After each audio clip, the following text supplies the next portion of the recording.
welcome to the series where we learn about Arduino. In the last video, we saw what an Arduino is, its architecture and functioning. If you have missed the video, link is available in the description box below. Today we are going to dive into programming. It is a development board which is the brain of many projects. It can be used for a variety of activities like blinking an LED, turning a motor, sending a message and many more.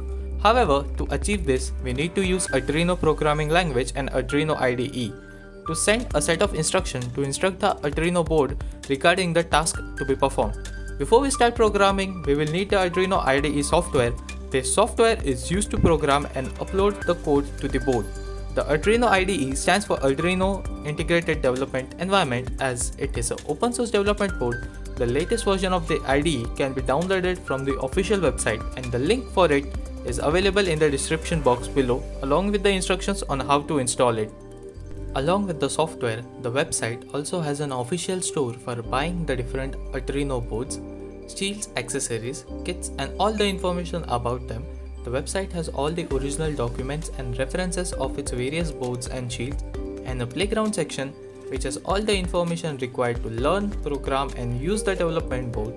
The website also has a forum and a blog for solving the doubts and questions of all the members of the community. It also has the online IDE known as Arduino Web Editor, which functions over the cloud. After opening the Arduino IDE software, we can see a screen like this. This is the Arduino IDE window. It consists of title bar, menu bar, command bar, text editor, status area, output pane and the bottom bar which shows the configured board and the serial port. The title bar has the name of the sketch file. The Arduino Code is also called a sketch and has the .ino extension. The menu bar has File, Edit, Sketch, Tools, Help menu.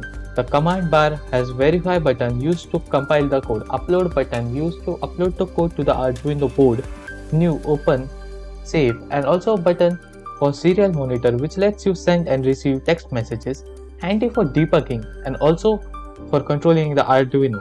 The text editor is the area where we can write the actual code which is to be uploaded to the Arduino.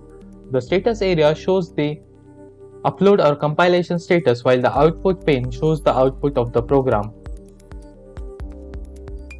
The Arduino IDE consists of many example sketches which are located in the Files menu, Examples option. Now that we have fully understood the Arduino IDE and have all the tools required to program the Arduino, let's kickstart our Arduino programming journey. We will first get acquainted with the code for blinking an LED using an Arduino. Now, as we have learned in the last video, the pin 13 of an Arduino Uno has a built-in LED attached to it. Let's use that LED for our first code. As we can see, an Arduino consists of two parts: the setup function declared by void setup and the loop function declared by void loop. The void setup consists of the setup and initializations. Inside the curly brackets is the code that you want to run one time as soon as the program starts running. We keep things like spin mode in this function. The void loop function contains our actual program, which runs in loop as long as the Arduino is powered on. A semicolon is used at the end of each command, instruction or code. Let's have a look at our code. In void setup, we will first need to tell the board we are using an inbuilt LED as an output by using the code pin mode LED built-in, output. Here pin mode is used to declare whether we are using the mentioned pin as input or output. The first argument of the function is the pin number. We are using a built-in LED which has a predefined name in the Arduino IDE, which is LED built-in. Now we will be writing our main program body and what we really want to do with our Arduino in the void loop function inside the curly brackets. The digital write function is used to write a high or low value to the mentioned digital pin. If the pin has been configured as an output in the pin mode function above, its voltage is set to either 5 volts or 3.3 volts for high and 0 volts or ground for low.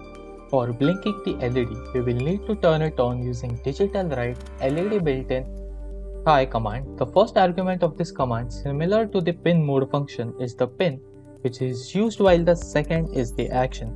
As we want to turn the LED on, we will set the second argument to high. Now we will set a delay of 1000 microseconds using the delay 1000 function. We have successfully written the code for turning on the LED and have given a delay of 1000 microseconds. Now we will need to turn it off again and give another delay for it to be blinking. So we will write the same function we used for turning the LED on, but change the second argument to low for the LED to be off. So our command becomes digital write LED built-in low. We will then give a delay of 1000 microseconds using the function delay 1000 and close the void loop function with a curly bracket. Congratulations, this completes our first Arduino code. Now all we have to do is select our Arduino board from Tools, Boards, and click on the Upload button. Stay tuned for our next video in which we will be exploring what sensors are and how we can interface various sensors with an Arduino. Till then, go ahead and explore the different example sketches and indulge yourself in the vast and amazing world of Arduino. This is it for today's video. Stay tuned for more and don't forget to like and share the video. Also subscribe to our channel, press the bell icon so you never miss any of the updates.